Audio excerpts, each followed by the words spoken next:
Bonjour à tous et bienvenue sur boursicoté.com pour cette nouvelle analyse technique du CAC 40 en point matinal. Et l'élément et le déclencheur que nous attendions depuis quelques jours vient d'arriver, puisqu'après être venu tester ici cette zone des 7090 points que je vous annonçais comme zone majeure, eh bien on a cassé cette zone, ouverture donc sur un gap baissier ce matin. On s'est enfoncé, on s'est approché de la zone ici des 7000 points, on a marqué un point bas pour l'instant à 7033.83 avant de marquer un rebond en ce début de matinée pour stabiliser les cours donc sous cette zone des 7090 points. Du point de vue des indicateurs techniques, eh bien on est toujours dans une dynamique baissière, on tente des retournements ici au niveau des histogrammes du MACD. On a une forte amplitude sur cet indicateur, ce qui nous montre que eh bien, la pression est relativement importante sur le CAC 40 ce matin. Et donc on continue à envoyer des signaux baissiers. Du point de vue du graphe, de toute façon je vous avais indiqué que sous 7175 on était dans la zone d'alerte et sous 7090 eh bien on était vraiment dans la phase de déclenchement. Donc voilà ce que ça donne vu d'un peu plus moyen terme.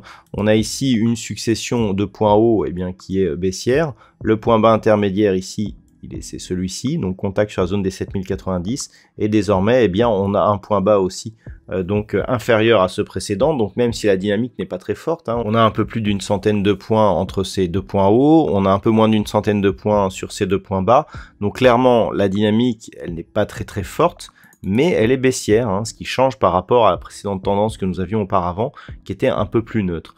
Donc ça risque de changer des choses. Au niveau du palmarès des valeurs, eh bien, le marché est encore bien orienté à la baisse. Nous n'avons que 5 valeurs dans le vert ce matin.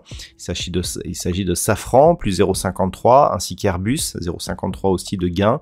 Le grand SA, AXA et Danone sont sur des hausses inférieures à 0,5%. Au niveau des plus fortes baisses, on retrouve Worldline qui perd 4,07%, Alstom moins 2,15%, derrière Kering, LVMH, Capgemini et Hermès sont sur des pertes inférieures à 2%, entre 1,20 et 1,8 en fonction des valeurs. Et on voit donc par rapport justement à la hausse des taux obligataires que le luxe souffre encore beaucoup aujourd'hui, ce qui explique aussi la forte descente du CAC quand on connaît la pondération de l'indice pour ce secteur d'activité. Donc pour ce matin, qu'est-ce que ça nous donne? Eh bien tout simplement une alerte baissière. Je vous l'avais dit, une rupture de cette zone des 7090 points, eh bien nous enverrait des signaux très négatifs et c'est le cas aujourd'hui. Donc d'un point de vue technique, eh bien ce qu'il va falloir observer, c'est l'éventuel comblement de ce gap, mais aussi le retour éventuel sur la zone des 7090 points qui coïncide en fait au même niveau. Si les cours parviennent à remonter ici au-delà de cette zone, eh bien on pourra considérer qu'il s'agissait d'une fausse sortie et qu'on est venu encore tester d'une manière un peu plus agressive que la fois précédente, donc cette zone des 7090 points.